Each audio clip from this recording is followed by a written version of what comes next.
सेठ जी, मैं बड़ी ही उम्मीद से आपके पास आया था।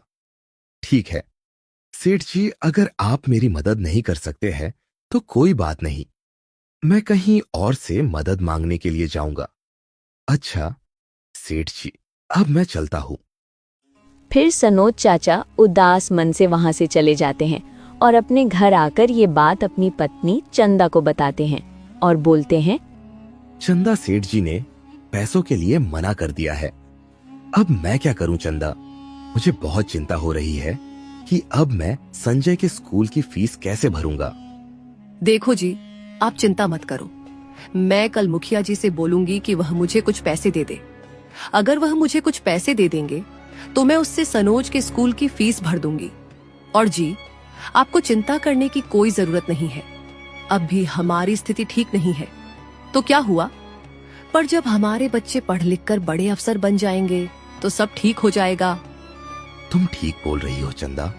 मैं इसीलिए तो अपने बच्चों को पढ़ रहा हूं कि वह बाद में हमारा सहारा बने, क्योंकि हमारा और है ही कौन बुढ़ापे पर हमारे बच्चे ही तो हमारा सहारा बनेंगे। और कैसी भी परिस्थिति हो, मैं अपने बच्चों की पढ़ाई पर कोई आज नहीं आने दूंगा। मैं उन्हें पढ़ाता ही रहूंगा। हाँ जी, बिल्कुल।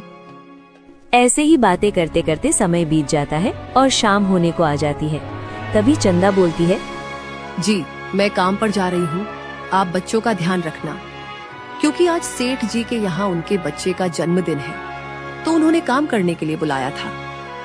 चंदा की ये बात उनके चारों बच्चे संजय, साहिल, सूरज और किशन सुन लेते हैं और बोलते हैं, माँ, फिर तो आज आप मेरे लिए केक और अच्छा अच्छा खाना लाओगी ना? मैंने बहुत दिनों से केक नहीं खाया है और ना ही अच्छा भोजन किया है। बताओ ना माँ, आप मेरे लिए लेकर आओगी ना? बेटा, मैं कैसे ला सकती हूँ? अगर मुखिया जी मुझे दे देंगे तो मैं ले आऊंगी, और अगर नहीं देंगे तो मैं उनसे मांग नहीं सकती हूँ, क्योंकि वैसे मुझे काम करने के पैसे देंगे। आयोजन में नहीं बुला रहे हैं तो इसलिए मैं काम करके घर वापस आ जाऊंगी। अच्छा, तुम लोग चिंता मत करो। अगर जो भी खाना बचेगा तो मैं सेठ जी से पूछकर फिर तुम लोग के लिए अच्छा अच्छा खाना लेकर आऊंगी। ठीक है माँ, जल्दी आना, मैं आपका इंतजार करूंगा। ठीक है बेटा, मैं जल्दी आ जाऊंगी, और अगर देर भी हो जाए ना तो तुम लोग आराम से सो जाना, ठीक है? और चिंता मत करो, अगर मैं कुछ भी खाने के लिए लाऊंगी तो तुम लोग के अलावा है कौन खाने वाला? ठीक है, अब तुम लोग आराम से अपनी पढ़ाई करो, मैं चलती हूँ। ठीक है माँ। और फिर चंदा मुखिया जी के यहाँ काम करने के लिए चली जाती है और जैसे ही मुखिया चंदा को देखते हैं तो बोलते हैं, आ गई चंदा, कितनी देर लगा दी, सारे मेहमान आने वाले हैं। अब चल जल्दी से उनके खाने का इंतजाम कर पहले। तभी मुखिया जी की पत्नी वहाँ आ जाती है और बोलते हैं, चंदा, खाने का इंतजाम बाद में करना, पहले ये कुछ बर्तन पड़े हैं वह धो दो। जी जी मुखियाइन, अभी धो दे रही हूँ। और चंदा, मैंने तुझे बोला था ना कि जल्दी आना, फिर तूने इतनी देर क्यों लगा दी? मालकिन, मुझे घर में कुछ काम करना था इसीलिए देर हो गई, पर कोई बात नहीं। मालकिन, मैं जल्दी जल्दी सब काम कर रही हूँ, आपको शिकायत का कोई मौका नहीं दूंगी। ठीक है, बातें ना बना, अपना काम कर। जी मालकिन, अभी कर देती हूँ। और फिर चंदा काम पर लग जाती है। काम करते करते उसे बहुत देर हो जाती है। बेचारे उसके बच्चे उसका इंतजार करते करते ही सो जाते हैं। बहुत रात होने के बाद चंदा जब घर जाने के लिए सेठ जी से पूछती है, मुखिया जी, अब मैं घर जाऊं, सारा काम खत्म हो गया है। बहुत रात भी हो गई है मुखिया जी। यह कुछ चावल बचे थे और ये थोड़ा सा केक भी बचा था, क्या मैं इन्हें अपने घर ले जा सकती हूँ? अगर आप मना करेंगे तो मैं नहीं ले जाऊंगी, मैं बस आपसे पूछ रही हूँ। तेरा बस इसी चीज में दिमाग रखा रहता है ना कि क्या बचा है और क्या नहीं। तू बस अपने काम पर ध्यान दिया कर। सेठ जी का ऐसा व्यवहार देखकर चंदा बहुत ही ज्यादा दुखी हो जाती है और बोलती है, सेठ जी, मुझे माफ कर दीजिए, मैं अब दोबारा कभी नहीं बोलूंगी। अच्छा सेठ जी, मैं अब चलती हूँ। और फिर बेचारी चंदा उदास मन से अपने घर आ जाती है। जैसे ही वो अपने घर आती है तो उसके बच्चे अपनी माँ की आहट सुन के जाग जाते हैं और बोलते हैं, माँ आप आ गई। माँ आप खाने के लिए क्या लाई हो? बच्चों की बात सुनकर चंदा चुप हो जाती है। तभी साहिल बोलता है, क्या हुआ माँ, अब उदास क्यों हो? कुछ नहीं बेटा, मुझे माफ कर दो बेटा, मैं तुम्हारे खाने के लिए कुछ नहीं ला पाई। कोई बात नहीं माँ, इसमें उदास होने वाली कौन सी बात है। और वैसे भी माँ, आपको उदास होने की कोई जरूरत नहीं है। हमारे पास जो भी है हमें उसी से खुश रहना चाहिए। मैं तो बस आपसे ऐसे ही बोल रहा था। अगर नहीं मिला तो कोई बात नहीं। माँ पता है, जब मैं बड़ा हो जाऊंगा ना तो मैं आपके लिए बहुत अच्छा अच्छा खाना लाया करूंगा और मैं आपको बहुत खुश रखूंगा। और माँ अब आप उदास मत हो। अच्छा चलो, बहुत रात हो गई है, अब हम सब सो जाते हैं। मेरे बच्चे कितने समझदार हो गए हैं, पता ही नहीं चला कब इतने बड़े हो गए। अच्छा चलो बच्चों, अब सो जाओ, मैं भी सो जाती हूँ, बहुत रात हो गई है। ठीक है माँ। और फिर वो सब आराम से सो जाते हैं। अगले दिन जब चंदा सोकर उठती है तो वो अपने पति सनोज से बोलती है, जी मैं काम पर जा रही हूँ और मैंने खाना बना दिया है, आप भी खा लेना और बच्चों को भी खिला देना। और जी मैं आज ही पैसों के लिए बोलूंगी, अगर मुझे पैसे मिल जाएंगे तो मैं संजय की स्कूल की फीस भर दूंगी। ठीक है चंदा। और फिर चंदा अपने काम पर चली जाती है। और दूसरी तरफ सनोज चाचा भी बच्चों को स्कूल छोड़कर वो भी खेतों पर काम करने के लिए चले जाते हैं। जैसे ही चंदा काम पर जाती है तो वो जहाँ काम कर रही होती है उनसे पैसों के लिए बोलती है, दीदी मुझे कुछ पैसे चाहिए थे, अगर हो सके तो मेरी मदद कर दीजिए। मेरे बच्चे की स्कूल की फीस भरनी है, अगर मैंने फीस नहीं भरी तो मेरे बच्चे की पढ़ाई बंद हो जाएगी, अध्यापिका उसे स्कूल से निकाल देगी। ठीक है चंदा, अभी तुम काम करो, जब शाम को घर जाना तो पैसे लिए जाना। ठीक है दीदी, और शुक्रिया दीदी मेरी मदद करने के लिए।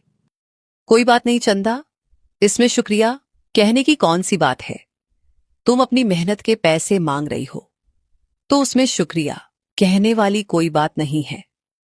फिर चंदा अपना काम करने लगती है और जैसे ही शाम हो जाती है तो वो अपने घर चली जाती है। और अगले दिन वो संजय के स्कूल जाती है और उसकी फीस भर देती है।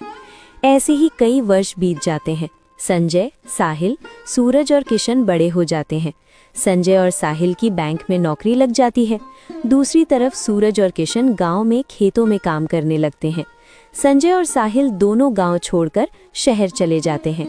सूरज और किशन दोनों गांव में ही रहते हैं। सूरज अपने माता पिता के साथ रहता था।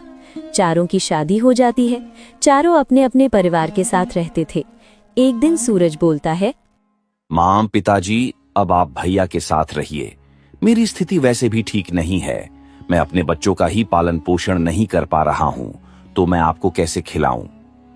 सूरज की बात सुनकर चंदा और सनोज बहुत ही ज्यादा उदास हो जाते हैं। तभी चंदा बोलती है, बेटा यह तू कैसी बातें कर रहा है, मैं तेरी माँ हूँ और मेरा बुढ़ापे का सहारा तू ही तो है, तुझे छोड़कर हम कहाँ जाएं? माँ मैं ही थोड़ी ना हूँ, भैया भी तो है, आप उनके साथ रहिए, मैं कल ही फैसला करूंगा कि आप और पिताजी किसके साथ रहेंगे और मुझे बंटवारा चाहिए, जितना मेरा हिस्सा है वह आप मुझे दे दो और जितना भैया का हिस्सा है वह आप उन्हें दे दो। सूरज की ऐसी बातें सुनकर सनोज चाचा बहुत ही ज्यादा उदास हो जाते हैं और बोलते हैं, बेटा यह तो कैसी बातें कर रहा है, घर का बंटवारा करने के बारे में तू सोच भी कैसे सकता है? देखिए पिताजी, मुझे अपना हिस्सा चाहिए, मुझे भी शहर जाकर व्यापार करना है, कब तक मैं ऐसे ही गांव में रहूंगा? बेटा मैं चाहता हूँ कि तू भी अपने बड़े भाई की तरह शहर जा, अपना व्यापार कर और बड़ा आदमी बन, परंतु बेटा घर का बंटवारा न कर, क्योंकि यह घर मैंने बहुत मेहनत से बनवाया है और तू तो जानता ही है कि जो भी मेरा है वह सब तेरा ही तो है।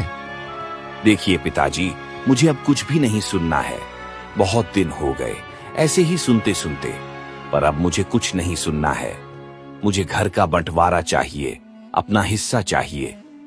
ठीक है बेटा, अगर तू चाहता है कि घर का बंटवारा हो तो कोई बात नहीं, मैं कल ही तुम्हारे भाइयों को बुलाकर घर का बंटवारा कर देता हूँ और जिनके हिस्से में जितनी जमीन आएगी तुम सब बराबर बराबर ले लेना। ठीक है पिताजी, मुझे कल का इंतजार रहेगा। और फिर अगले दिन सनोज अपने चारों बेटों को एक साथ बुलाता है और बोलता है, देखो बेटा, तुम्हारा भाई चाहता है कि मैं इस घर का बंटवारा कर दूं। अगर तुम लोग राजी हो तो बताओ। अपने पिताजी की ये बात सुनकर किशन बोलता है, पिताजी, ये आप कैसी बातें कर रहे हैं? ये घर आपने बहुत मेहनत से बनवाया है और बंटवारा करने का क्या फायदा? जो भी है सब हम ही लोगों का तो है, कौन सा कोई दूसरा लिए जा रहा है। और पिताजी, मैं जानता हूँ कि आपने मुझे कितनी मेहनत से पढ़ाया है। और पिताजी, इन लोगों को बंटवारा चाहिए तो आप दे दीजिए, पर मुझे कुछ नहीं चाहिए। आज से आप लोग हमारे साथ ही रहेंगे। किशन की बातें सुनकर सनोज और चंदा बहुत ही ज्यादा भावुक हो जाते हैं और रोने लगते हैं और किशन से बोलते हैं, नहीं बेटा, मैं तुम्हारे ऊपर बोझ नहीं बनना चाहता। तुम्हारा भी अपना परिवार है। पिताजी, ये अब कैसी बातें कर रहे हैं? आप मेरे पिताजी हैं। आपकी वजह से तो मैं यहाँ पर हूँ। आपने मुझे पाल पोस कर इतना बड़ा किया है। बचपन में आप मेरा सहारा थे। अब जब आप बूढ़े हो गए हैं तो क्या मैं आपका सहारा नहीं बन सकता हूँ? ठीक है बेटा, हम दोनों आज से तुम्हारे साथ ही रहेंगे। जी पिताजी, अब आप चलिए। फिर वो दोनों किशन के साथ उसके घर चले जाते हैं।